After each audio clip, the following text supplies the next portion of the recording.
Now, The Hunt Palmer Show. Yes! I feel like I've been waiting for this my entire life. You're listening to The Hunt Palmer Show on 104.5 ESPN Baton Rouge. Jolly good fun. Jolly good. Locking down the middle of the day. America's favorite daytime fun show. Live from the Raising Cane studio. This is Hunt Palmer.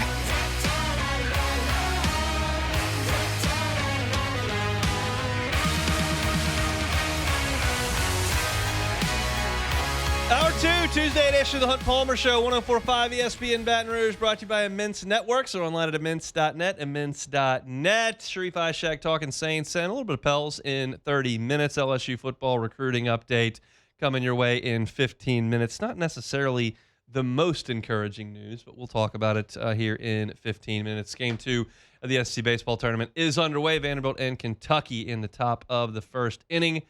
It'll be Vanderbilt and Kentucky. Connor Fennell is on the mound for Vanderbilt. I was just checking to see that, and he certainly is. And I was curious, Vanderbilt is the home team in this game. Which, yeah, that's right. They did win 14 league games. Our RPI is just terrible. I was thinking about it in my head going, wait, Vanderbilt's a team that's not going to make the tournament. Kentucky is, but Vanderbilt had a better record in the league. Their RPI is just so bad that they're going to have to win a lot of games. So it is the top of the first. It's Kentucky and Vanderbilt later on this afternoon. South Carolina and Tennessee before LSU and Oklahoma tonight.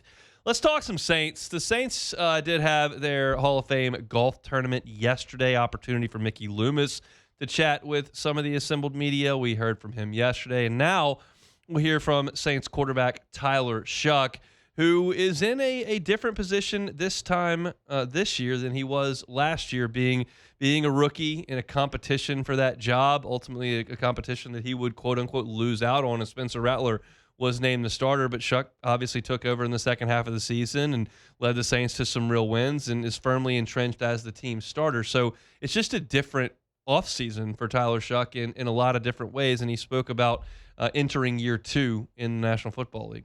Yeah, I think it's just so much more comfortability. You're going into Kellen's offense year 2. We're being able to kind of really focus on what we want to focus on. The sense of urgency, I think, is the biggest thing that I've been focusing on, and for the whole unit. And then also just I think everybody is just, we're having fun. We're having fun putting in the work, and we're really close, and I think that's the best part about it. He's got to be a leader on this team now. I think you come in as a second-round quarterback and kind of, quote-unquote, know your role, and you just kind of keep your head down, make sure you're working. But when you graduate from second-round draft pick, rookie quarterback to the starting quarterback, obviously things change significantly. And he kind of spoke to that because now he's got a rookie class to get to know. And, oh, by the way, you took a rookie wide receiver in the first round. You took another wide receiver in the middle rounds with Bryce Lance, and you took a third wide receiver with Barryon Brown. So not only is there a new draft class here, but it's a new draft class that he's got to immediately jive with.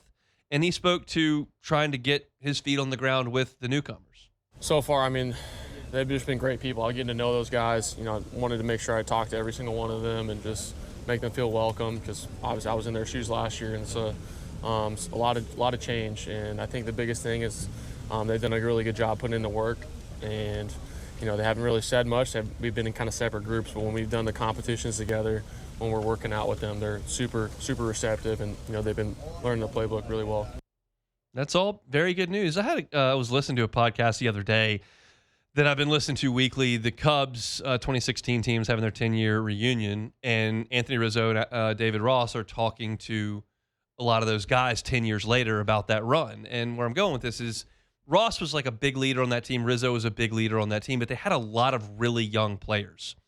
And they decided as the veterans that they were going with understanding how impactful those rookies were going to be. And not that this means anything to most of you driving around, but like that team had Kyle Schwarber, who was very young, Chris Bryant, who was very young, Javi Baez, who was very young, Wilson Contreras, very young, Albert Almora, very young. Like they had a lot of very young guys that were key pieces to what they were trying to do. So instead of like hazing those guys and making it to where they felt intimidated as rookies, they decided, which was different at the time, like, hey, we're going to throw our arms around these guys and make them know that they're part of what we're doing. And I think that's unanimous at this point. The days of like significant hazing and whatnot, it just doesn't work in today's society. So I wouldn't suggest that the Saints would be doing that. But it's a deal where you're becoming friends with a lot of young people very, very quickly. And though Shough is a second-year player, he's got a huge age gap between him and a lot of those guys. He's a 26-year-old guy, so he is significantly older than a lot of the rookies that are coming in. But the receivers are going to be very important to him, and he talked about that class. Like I said, with the entire class, I think they've done a good job of coming in and putting in the work, and they've also just really kind of acclimated to the playbook really well. Bryce Lance, I mean, his speed stands out, his big playability, his catching ability. Barryon has stood out as well as far as his route running, and then Oscar and some of our other guys have been beasts. It's going to be exciting to see whenever we get rolling in camp. I do have the different perspective of having watched Barryon Brown practice a lot. I don't watch a lot of Saints rookies practice in college. If they don't practice at that one place that I go, I don't see them practice. And I've watched Barryon Brown practice a lot because Brian Kelly gave us a ton of spring access and a ton of August access. So I got to see Barryon Brown. He does run great routes. Like, you can tell there are some guys out there that are a little bit raw, not exactly quite sure what they're supposed to be doing out there, maybe just relying on the given talent that they have, whether that's height, leaping ability, speed. Barryon Brown, we noticed that he looked like a complete wide receiver when he had a healthy quarterback to throw to him in the spring and then in early in camp. He never got to show that off because his quarterback was hurt or a backup at LSU, and he was in an inept passing offense at Kentucky. But I do think he does run some pretty good routes. I think he's got more to his game than just, hey, I'm really fast, and I ran a lot of kickoffs back for touchdowns. So that's exciting. But Barryon Brown and Bryce Lance are not necessarily the guys that you want to hear the most about. You want to hear about the guy the Saints took in the top 10 in the draft, who is supposed to come in and be the top dog at some point in this organization, whether that's right out of the chute or growing into it. Jordan Tyson is that dude, and Tyler Shough talked about him. I think his body control and his separation is what stands out to me. I think he's an elite separator, and then also his hands has been really, really exciting to see kind of close up now. He's so sure-handed. He's got this great kind of feel whenever he's very friendly to the quarterback, I would say. And then obviously his big playability is what shows up all over tape. So, we're still very early on in the process. And I think more than anything, just getting on the same page with the playbook, and he's doing a really good job of that. I think he's really smart. So excited to kind of keep going with him. I mean, I admitted it pre-draft. I admitted it from Starkville, Mississippi, the Friday after the first round of the draft. And I'll admit it again now. Like, I like the pick of Jordan Tyson, and I choose to look at his physical traits as a receiver instead of the medical reports. I choose that. I'm aware of the medical reports. I choose to look at his physical traits as a receiver. And that's what Tyler Shough's talking about. And it sounds like, based on the pre-draft workouts and then what he was allowed to do, and I realize he got a day off in rookie minicamp, what he's been allowed to do with Tyler Shough, he's standing out with what he brings to the table. And it's that elite body control, great vertical leap. He's talking about the sure-handedness with the catches. We know the big playability. There's so much to like about the skill set that Jordan Tyson has. And I will sit right in this chair if he blows a hammy in week 4 and go, yeah, well, y'all are right. Y'all are right. But right now, I'm not. Right now, I'm going to look at a guy with great size, great speed, great leaping ability, who's proven himself to be a hard worker, who's coming in, learning the playbook, who's impressing the second-year quarterback.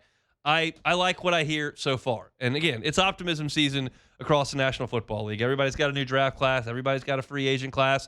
Most people are 100% healthy. It's optimism season around the National Football League right now, and I'm choosing to embrace that with the New Orleans Saints, and I'm choosing to embrace that with Jordan Tyson, who has obviously made an impression on his quarterback early on. So I think all that sounds great. I think it's all encouraging, and I think that there's a lot of work that has to be done beyond just organized team activities, beyond organized practices that will come.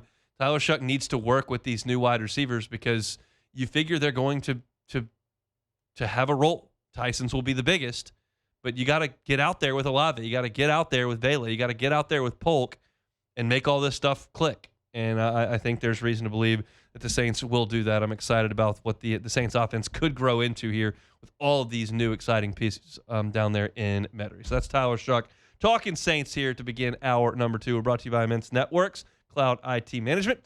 We will talk to Sharief Ishaq about the Pels and Saints coming up in 15 minutes. LSU recruiting news next. The Hunt Palmer Show. Lifetime Roofing, lifetimeroofingla.com, lifetimeroofingla.com. There's going to be some rain this weekend. It's in the forecast. Some of it could be significant. I've seen that from a number of different weather sources. If there is a situation where you've got damage, you see leaking, or you may think you detect some leaking, well, call Lifetime Roofing. You can trust them as a Baton Rouge-based business to come in and give you an honest assessment of your situation. They may say, yeah, it's time for a new roof, and they can help you with that, obviously. If you need financing, they got it. Want a lifetime workmanship warranty? You got it. Maybe it's not a new roof. Maybe it's a repair. They can help you with that repair. Maybe you misjudged, and there's not a significant issue, but you don't want to have one, and your roof may be a little bit older. You can do a tune-up. Reinforce that roof because you know storm season's around the corner. But you can trust the team at Lifetime Roofing to do what's right by you because they are a local company that cares about making a difference in this community. They're online at lifetimeroofingla.com, a lifetime workmanship warranty. It's Lifetime Roofing, lifetimeroofingla.com. This is the Hunt Palmer Show on 104.5 ESPN, Baton Rouge.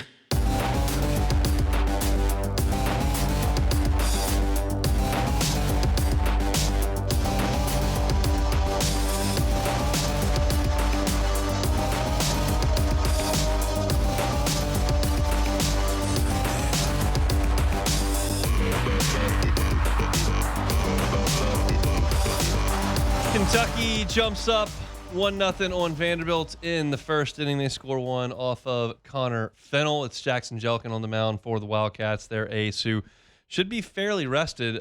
Kentucky did go with their ace on Thursday for a two-inning save. They did not start him. They brought him in for a save on Thursday, got that win, and then were beaten in games 2 and 3 of that series. But they got the one win they were looking for. Now they'll go to him for an extended outing today. So it's Kentucky and Tennessee. It's Kentucky and Vanderbilt from the Hoover Met right now. LSU and Oklahoma tonight at 8 o'clock. I'm going to remind you about my friends at Marucci. You can go by and take a tour. Why would you take a tour, huh? Well, you would take a tour because that's where they make the official bat of Major League Baseball. You would take a tour because they make 1,200 bats every single day, and you can see just how they're handcrafted. You can see just how they're stained and get ready to ship off to the best players in the world. And you can also learn the story about how they went from a backyard shed to the official bat of Major League Baseball in 20 years. It's a gem here in Baton Rouge. So go take that tour. Also, if you've got a youth baseball, youth softball player in your house that wants to continue working even if the season in the spring is in the rearview mirror, all summer long, they got you covered over there at Marucci. Become a member. Key card access to their cages 24 hours a day, 7 days a week. Before school, after school, middle of the day, at night, during the rain, Saturdays, whenever, Marucci can house you there 24/7 at their cages. So go check them out. It's Marucci Sports. They're online at maruccisports.com. All right, let's talk some recruiting. This is a little bit irrational, a little bit. But I feel as though Corey Raymond has the ability to just take a look at the board, identify the top 2 or 3 corners in the country, and pluck one. It's not entirely true, and it's not entirely untrue, because you look back at his track record, and the guys that he's brought in, DJ Pickett, Eli Ricks, Derek Stingley, Christian Fulton, Tre'Davious White, Greedy Williams, even Kevin Tolliver, who was a top 5 corner in the country coming out. Like, he has brought those guys in consistently year over year after year after year. And they had varying degrees of success at LSU. Rick's transferred to Bama. But, like, in the recruiting process from the high school ranks, when Corey Raymond identifies a corner that he's looking to grab, he's pretty lethal. And that's why the news that came out earlier today was a little bit surprising. Because one of the guys Corey Raymond absolutely has highlighted and put at the top of his board for the class of 2027 at corner in high school is Joshua Dobson. Dobson's from North Carolina. He goes to William Amos Shough, maybe Huff, but one of the two. William Amos Huff, we'll call it that. But he is a 5-star by Rivals, 5-star by ESPN. 24/7's got him as a 4-star. He is a top 6 corner in the country nationally. Rivals and ESPN have him as the number 2 corner in the country. He is out of central casting for a Corey Raymond corner. He's 6'1". He's already 185 pounds. He's got the length. He's got the size. He's got the speed. He is exactly what you're looking for. And Corey Raymond has been to visit him in North Carolina, and he had an official visit scheduled for LSU. Folks believe that Texas A&M is in a very good position to land him. Apparently, South Carolina has jumped in the mix. Tennessee is thought to be after him, Auburn as well. But he's got offers from the big schools, and he's a guy that Corey Raymond has obviously coveted. And we found out today that he's canceling that official visit. And that's one of those where you look at it and go, that's not what I expect to happen when Corey Raymond sets his sights on a top corner. And it sounds like this is just dollars and cents. With these high school players now, especially ones of this caliber, you're talking about agents involved. They kind of run the process. And LSU has certainly won their fair share of recruiting battles in the portal in high school with agents involved, and they will certainly lose their fair share of recruiting wars with agents involved. But we know that there's a different dynamic to Corey Raymond today than there was 2 years ago, 9 years ago. The different dynamic is he's not working for Les Miles anymore. He's not working for Ed Ogeron anymore. He's not working for Brian Kelly anymore. He's working for Lane Kiffin. That's a variable. You're also dealing with a salary cap, basically. You've got revenue sharing dollars, you've got NIL commitments, and you've got a coach and a general manager who are going to allocate funds the way that they see fit. And certainly the position coaches get a chance to state their case for who they would like to sign and how important it is to his position group. But ultimately, that decision is going to lie with the coach and the general manager. How much money are we willing to spend? And if you've got commitments here, well, you may have to cut back expenses at another position. It's not at all unlike an NFL system. Like, yeah, that offensive coordinator may want that free agent wide receiver really badly. In this case, that defensive coordinator and secondary coach may want that corner in the free agent market very badly. We want to take that guy very, very badly. But they only get one say, and there are other guys in the room that carry a bigger stick. And the general manager lays out the cash, and the head coach determines this. So there's no indication from the national reporting and the local reporting that Josh Dobson became disenchanted with LSU and canceled his visit. The thought is LSU wasn't willing to match the money that some of the other guys were willing to go to for this particular case. Now, that doesn't mean that LSU is going to cry poor every position on the field. No. Jordan Seaton plays for LSU. Reports are he's catching $4 million. Sam Levitt plays for LSU. He's catching $6 million. Now, those guys were never going to play with Dobson because they're going to be here for one more year and leave, and Dobson, his money's not allocated until the next roster. But you understand the point, right? The point is you can go recruit as hard as you possibly can. But if you don't get the money allocated at your position at that spot, you're going to come up empty. And that devalues, to a certain extent, the position coach at times. Now, I'm not suggesting that Corey Raymond doesn't have any value unless they give him some cash. He'll make a play for the next guy if they feel like the dollars and cents make sense. But this is now far more structured like free agency than it is old school recruiting. Because we know that Corey Raymond in the old school recruiting world was getting those top dog corners. And oh, by the way, DJ Pickett didn't come free. Haven Finney didn't come free. LSU hasn't cut out the funding at corner. They're going to continue to work. But in this case, quite obviously, there's a player who has a price tag that some schools are willing to meet, and that LSU is kind of looking at it going, we probably need to back off and look elsewhere. And that's just a new world. I'm not telling you good or bad. I don't know if Josh Dobson is going to be the next Derek Stingley Jr. or Kevin Tolliver. One of them became the third pick in the draft and an all-pro. The other one was an okay college player that was drafted in the middle rounds, went to Chicago, and, wasn't necessarily a star. I don't know. But what I do know is that this is a whole new world for recruiting and for trying to allocate funds and figure out where you lay talent in your roster. And when I see a top 3 corner in the country cancel his LSU visit after setting it, I go, that's not something I see a lot. Let me look into that. And the folks that cover the recruiting world are all kind of in agreement that, Dobson really likes LSU, but there's some representation that are looking at this going, okay, we got to make sure we allocate the funds properly. And this is a little out of our price range. Sorry, Corey. There's a part of that that's sad because I love DBU and I think they need to get back to what they've been. And maybe Dobson is one of the pieces to that after you move on from some of the guys that are in there right now. Like Pickett's got 2 more years. Woodland's got probably 2 more years. Maybe Dobson was the next man up with Haven Finney. But right now, looks like he's headed to College Station, headed to Columbia, South Carolina, headed to Knoxville, maybe even Auburn. Bummer, but it's a whole new world in recruiting.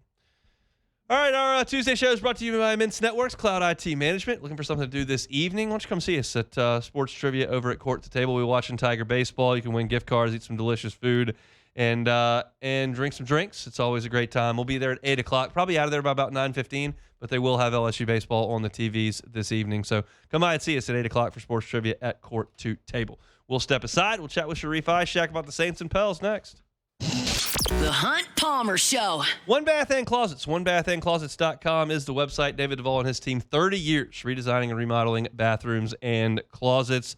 And safety is a big deal in the bathroom, especially as folks age.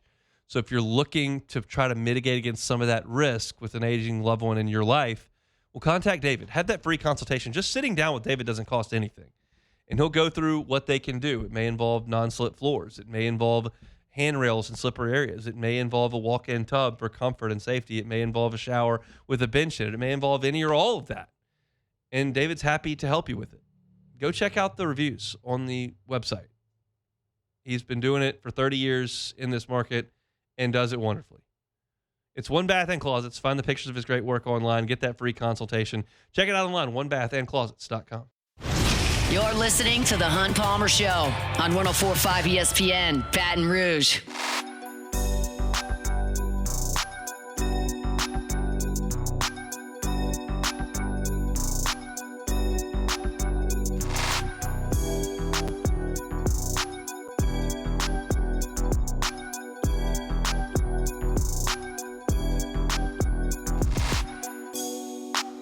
Hope that work week's off to a good start. Appreciate you hanging out with us on 104.5 ESPN Baton Rouge. We hang with Sharief Ishaq from WDSU in New Orleans every single Tuesday. He's with us now on the Jim's Firearms Hotline. Sharief, how we doing?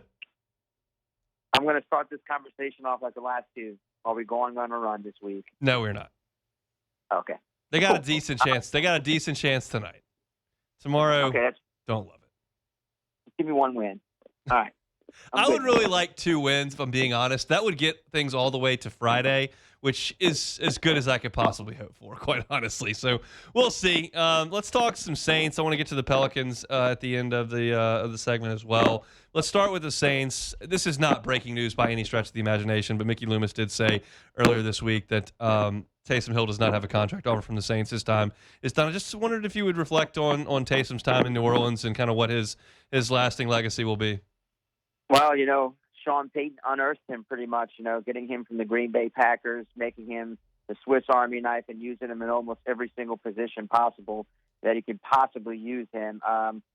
Yeah, he's meant a lot. I mean, he's put up, 1,000 rushing yards, passing yards, and receiving yards plus 10 touchdowns in each category. No one's ever done that in NFL history. So, man, he's, a tough person. I mean, whenever you needed those tough yards at times in those peak years, Taysom Hill was on the field. Whenever they didn't have a quarterback in that 2021 season during that stretch run, Taysom Hill was playing quarterback.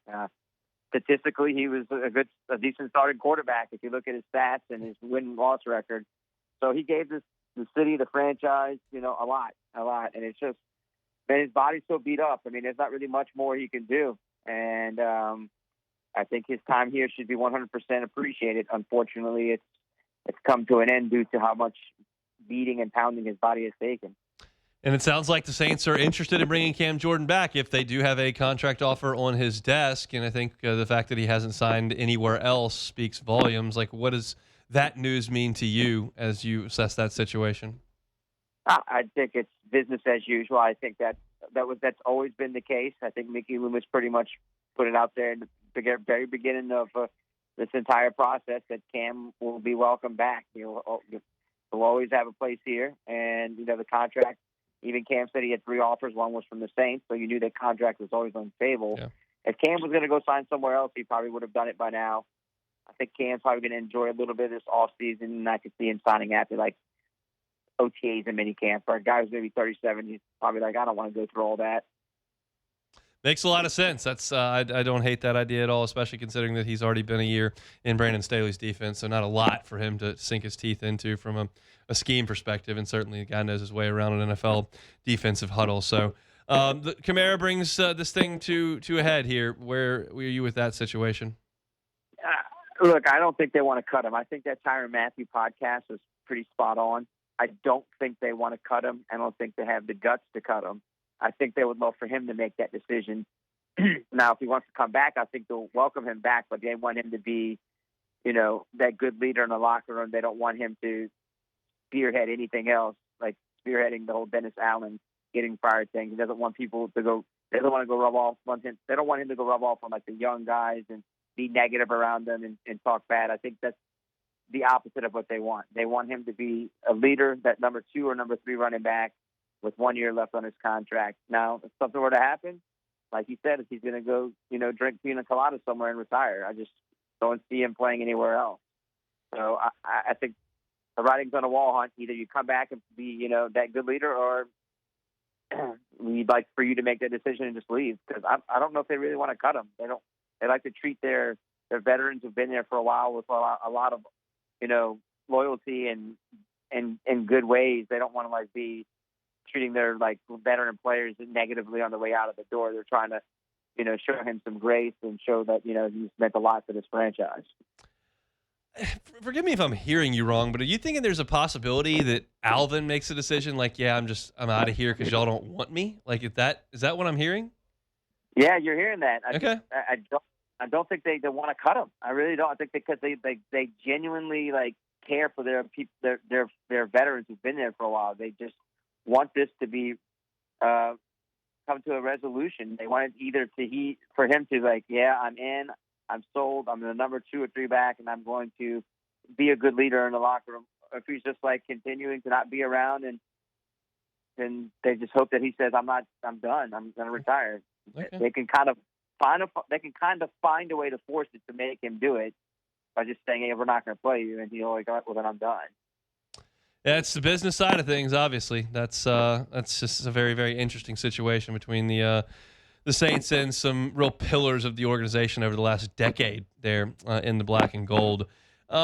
Anything for the next week and a half before we get into the month of June, and then obviously you've got your mini camps and your OTAs, and then we're getting towards the end of the summer there. Anything of significance with the Saints before we go to the Pelicans? I'd like to see, how, even during OTAs, how much run that Jordan Tyson's going to get, even OTAs and minicamp. How much are they going to continue to say, look, we need to ramp up this process, or are they going to keep sitting him out one practice every week if they have 3 practices a week? I want to see if they sign somebody else on the slot corner. Continue to pound the pavement for this. They need to sign the slot corner in a very bad way. Yeah, it would not hurt them to add somebody there, and that's pretty much it. I mean, they're some of those losses. I need to see how the linebackers shape up, even with Katie Nellis. There's a lot of questions that you have to answer, because when that schedule came out last week, I said 8-9, and I'm sticking to 8-9 because, man, the way it shapes out right now, it's tough, man. I know they have 5 playoff teams from last year, which is a few, but there are 3 teams on there that didn't make the playoffs that are still very good, and they start with those 2 teams on the road in 2026. So, yeah, man. I mean, just seeing how they fill out the rest of this roster in terms of the positions they desperately need to fill. We shall see. Sharief Ishaq, our guest from WDSU down in New Orleans. Pelicans kind of dragged things out a little bit. Seems like there were 3 candidates there towards the end, and they make their selection. What'd you think? They got the guy that they've wanted all along since Willie Green was fired back in November, and Jamal Mosley. People are going to say he's Willie Green 2.0. I understand that comparison because it's both defensive coaches. To be fair, he's than Willie Green is. His defenses are some of the best in the NBA, but the problem is offense. And that was also the Pelicans' problems at the end of the games. We saw it in the playoffs for the Magic against the Pistons, where they kind of went missing at the end of some of those losses, especially in that Game 6 where they blew that massive lead in this 23 straight field goals. So offense is going to be the thing. I've heard from Orlando people who covered him. He's a really good guy, wants to get to know everybody in the media. Players liked him until the very end there. He and Paulo Banchero bumped heads. There was some friction there. So there's no real players like that on this team who really like to bump heads with their coach. But if this thing doesn't work out, and, like a Trey Murphy still on the team, I could see him getting a little agitated and getting mad and maybe starting to ask for what's going on here. Am I part of this? Do I need to be part of this? So maybe Jamal will fix this. Maybe he can get them to the 3 straight first rounds. I mean, you can get the Pelicans to 3 straight first round appearances without going to the play, and I think Pels fans would be happy. But we're past that point with this roster, Hunt. You've got to be better than a first round playoff team. So is there any emotion being elicited out of New Orleans with that hire? Because it felt a little bit sleepy to me. I agree with you. I think you'd say, well, the fans were mixed. I'd say the fans were not mixed. I think they let social. They were unhappy with the hire because I think they would have. I don't know if this would have been the right move there, like Rajon Rondo, because at least it's something different player. He played here. He's a good leader. I think that's the only thing that would have given him a little juice. But I just don't think that's how Joe Dumars operates. They want to hire people they know. They hire somebody that's their friend and somebody who's at least been a coach. But that's just the NBA in general, man. You hire guys who have been head coaches. It's a recycled league. Yep. And you see a lot of that. And that's just the direction the Pelicans are going in. You got to hope that it works out with Jamal Mosley. All right, Sharief, we appreciate some time. We'll talk next week. You got it, Hunt. See you next Tuesday. Sharief Ishaq, WDSU down in New Orleans. Little drama, not a lot of drama, a little drama between Vanderbilt and Kentucky early in this game. Connor Fennell is pitching for Vanderbilt, and he is eccentric. He's the guy that does the rocking back and forth on the mound and he'll try to quick pitch you. And if you step out of the box, he'll still stand in there and stare. And he's real eccentric. And you know that Kentucky plays like a softball team. They do a bunch of cheering and chants and they yell at each other when they take balls. And it's just they're obnoxious and it's ridiculous. But you've got those two butting heads.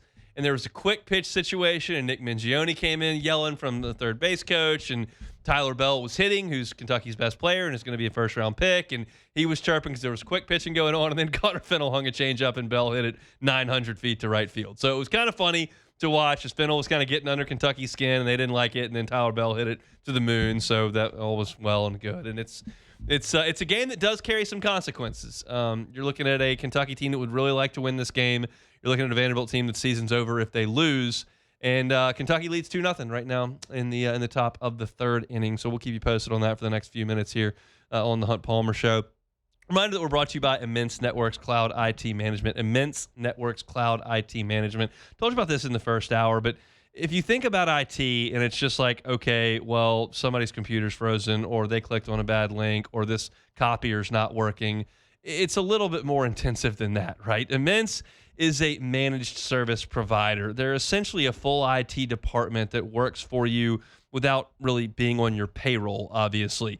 They're a flat monthly cost that replaces these unpredictable repair bills, surprise emergencies, and they've been doing it for Baton Rouge businesses for 20 years. So if you run a business and you don't have somebody proactively managing that technology, you're one bad day away from a very expensive problem.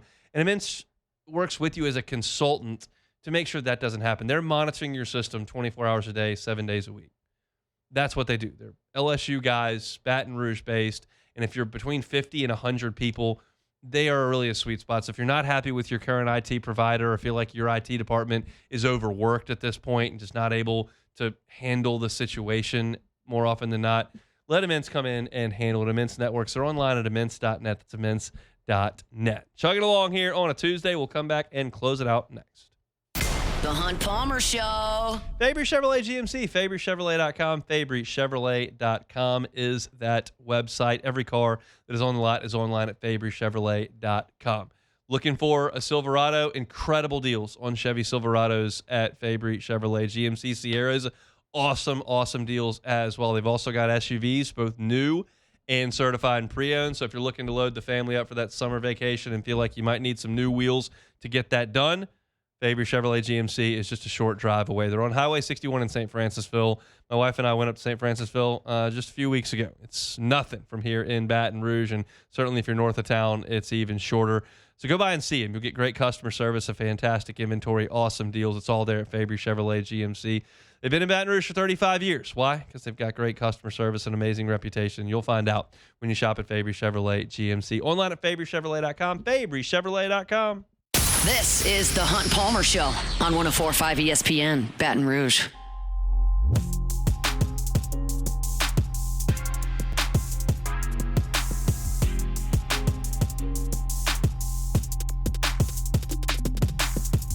Wrapping things up here on a Tuesday edition of the Hunt Palmer Show. I'm going to invite you out to Court to Table tonight, 8 o'clock. Sports Trivia. We'll have LSU baseball on the television. Cold drinks, great food, gift cards available to win if you've got the sports knowledge to make it happen. Come by yourself, bring a team. We hope to see you out at Court to Table tonight at 8 o'clock. Have you out of there by about 9:15. I got a feeling I'm going to be up real late tonight watching this LSU baseball game and then writing a recap at LouisianaSports.net. I've got the preview up right now if you want to check that out.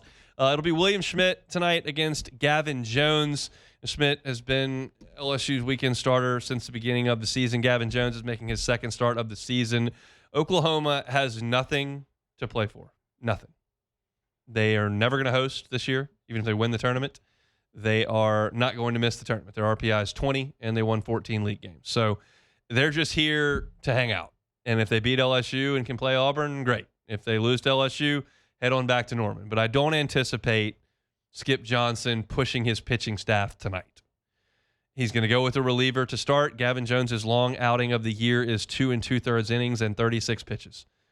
If he gets LSU popping up and all of a sudden is mowed through 3 2/3 innings before he hands the baton off, that's fine, I'm sure, with Skip Johnson. But I would imagine Gavin Jones not too long for this one. LSU would love to get some length from William Schmidt. The question is, does Jay Johnson manage this game like he needs to win 5 games? Or does he manage this game like he has to win today? Because those are different. If you're trying to win today and William Schmidt walks a couple of guys and then gives up a double, like, he's probably coming out. But if you look at it like, hey, if we're going to make this happen this week, then we need William to get us through 6 innings tonight, and then we need to score a bunch of runs, and then we need to handle the last 3 innings well so that we've got the full repertoire available for Wednesday's game, and then we get a day off on Thursday if we can make that work. Kason Evans could pitch tomorrow, like any number of ways. I would suggest there's probably going to be a fairly quick hook on William Schmidt. Here's my rationale, and I'm just spitballing here. But I feel like if you do think William Schmidt is struggling in the third, and you want to take him out after 2 2/3 innings and he's given up 2 or 3 runs, you do feel like he would be available to show back up on Friday or Saturday, certainly on Sunday if you need him. And that's just reality. I understand fully going out there and trying to get William Schmidt through 6 2/3 to save pitching. I understand just chopping it up every day. But the chopping it up every day thing is going to get to the bottom of LSU staff, and those guys just haven't gotten a lot of outs. So if it were me and I had my preference, William Schmidt's going 6 innings tonight. Problem is, William Schmidt hasn't gone 6 innings very often. And, the other piece of this puzzle is that Oklahoma's not a great offensive team. So we'll see. In any event, all that said, LSU's offense needs to go hit because Oklahoma is not throwing one of its weekend starters. Oklahoma's pitching staff is mediocre. You're going to see some mediocre arms tonight. You need to go hit. And that's what ultimately needs to happen for LSU. Getting you caught up on the one final from Hoover today. Missouri, 16 seed, beats Ole Miss. Rebels will be traveling for an NCAA regional as they will be a 2 seed. They needed to probably get to Saturday or even Sunday to think about hosting. They did not. They're headed back to Oxford, and they will be packing their bags next Wednesday and headed off to a regional, maybe in Hattiesburg, which would be spicy. We'll see. Finish things up. Let's take it or leave it. Take it or leave it. Take it or leave it. Today's hottest stories in sports, news, and sometimes even Hunt's life. The question is, will he take them or leave them? All right, so Athletics starter JT Ginn took a no-hitter in a one-run lead into the ninth inning Monday night. Adam Frazier lined off a single in the bottom of the ninth to break that no-hitter. And then to follow that up, Zach Neto followed with a 2-run homer that gave the Los Angeles Angels a 2-1 victory. So is there no worse feeling than giving up your no-hitter and getting walked off in the same game? Take it or leave it. I'll leave it. There's worse. You can lose the World Series. However, interesting little nugget there. I knew that happened. I saw the radio call of it that was showed up on my Twitter feed. I did not know the people involved. JT Ginn, former Mississippi State Bulldog. Adam Frazier, former Mississippi State Bulldog. So the more you know. The more you know right there. So, damn, SEC really runs this. Okay, so Ben Simmons has won his first championship. Not in the NBA. Not in the NBA. But with the South Florida Sales Angling Club, which Simmons owns a ownership stake in, they won the Walker Clay SCS Blue Marlin Open in the Bahamas. So would you have guessed Ben Simmons would have won a championship before the 76ers? Take it or leave it. I'll take it if I knew you were talking fishing. Pretty good. Interesting note. I've been marlin fishing before. Oh, wow. It's very similar, I would suggest, to sitting on the couch because you don't do anything. I went marlin fishing for 2 days, and we never got a marlin on the line anywhere. So all we did was just drive a boat around. That was it. Man. That was the whole day twice. So it's like, well, this is a little interesting because, and I'm not a fisherman. Yeah. But I was thinking the whole time, every time I go play golf, I get to play golf. Yeah. I'm fishing out here. I'm not catching anything. So that's not my deal. Although I did just sit up on the boat and drink some beers, which was good. Is the marlin the fish that's jumping out the water, right? Yeah, the big blue one. Okay. Yeah. Y'all didn't get one? Not one? I think it's probably pretty hard to get there. Yeah. I mean, I don't know, but it's just we didn't catch anything. 2 days, no marlins. I heard they're really expensive, to even go out there and go do that. Yeah. So I was not footing the bill on that one. You just there for the beers? Yep. There for the beers. So Seahawks wide receiver Jackson Smith-Njigba received his Offensive Player of the Year trophy, but the plaque said Defensive Player of the Year on it. Yes, his trophy had his name on it, but he was the Defensive Player of the Year. JSN commented on his Instagram story and said, "It's getting disrespectful at this point." As you remember, the NFL had Drewski call it out and disrespected his name. So is the NFL in the wrong for this mix-up? Take it or leave it. Yeah, take it. I'll take it. I realize the person who engraved the trophy may not know anything about football. They may just be really good at engraving trophies. Just a job. You just got to give somebody the correct text. Somewhere that got lost in translation. That's not great. If I'm Jackson Smith-Njigba, though, I'm going to take my stat sheet and that plaque to the Seahawks and go, all right, I've just caught 1,700 yards and 20 touchdowns, and I'm the Defensive Player of the Year. So go ahead and pay me for that. In a perfect world, that's what people thought Travis Hunter was going to be. Yeah. Where he's doing that, and then on the same flip side, he's Defensive Player of the Year. So, man, I mean, at this point, I think it's safe to say I'm going to leave JSN alone in fantasy football this year. It's just too much bad juju going on with him since then. You went Offensive Player of the Year. You get disrespectful. You know what? Yes. Somebody just screwed up the plaque engraving it. Just get a new one. We don't need to make a big deal of this. And if he makes a big deal of this, then he needs to grow up. He was mad. He made it. He was very upset. He was very upset. It's fine. You know what? I would actually keep that then settle. The one and collector's only, item. Put it in Canton. Jackson Smith-Njigba Defensive Player of the Year trophy. That's one of one. So that's it for Take It or Leave It. All right, that's it for Take It or Leave It here on the Hunt Palmer Show. I'm now realizing that I've got about a minute and 15 seconds, and that could be it on the airwaves for this baseball season, which is daunting for the weeks to come and disappointing altogether. But I'm hopeful. They can't hurt me anymore. They can't hurt us anymore. There's not one LSU fan that's going to turn on that television tonight and live and die with it and think, oh my gosh, like you would in a regional. The only thing they could bring you tonight, they can bring two things. They can bring joy. They might win, might look good. They could bring some joy, or they could bring closure. That's really the only two options that are on the board. If they bring some joy, you show up tomorrow, see what you can do, might get a day off. They may make it through this week. I would love that, but I don't have a lot of optimism. But we'll see. Previews at LouisianaSports.net. Talked about it at the top of the show today. Talked about it a little bit with Glenn West as well. It's an interesting spot that LSU's put themselves in. It's hopefully not one that they're in anytime soon, but they certainly are this evening. So we'll see. First pitch at 8 o'clock. 30 minutes before first pitch. You can listen over at Eagle 98.1. We talked a little bit of Saints today as well. Talk some LSU basketball. Talk some LSU recruiting. You can catch all that at Hunt on LSU. Matt's going to drive you home next on After Further Review. Hope to see you at Trivia tonight. If not, same time, same place tomorrow. The Hunt Palmer Show. Swing Easy Golf Club in Baton Rouge. SwingEasyGCBR.com. That's SwingEasyGCBR.com. If you're looking for a place to hit some golf shots, maybe play some holes or work on your game this weekend, if it's raining, you can do it at Swing Easy Golf Club. Climate control on the simulator. Comfortable space, private space, awesome spot on Segan at Perkins. But we're also giving the opportunity to get involved in their league play that is coming very soon this summer.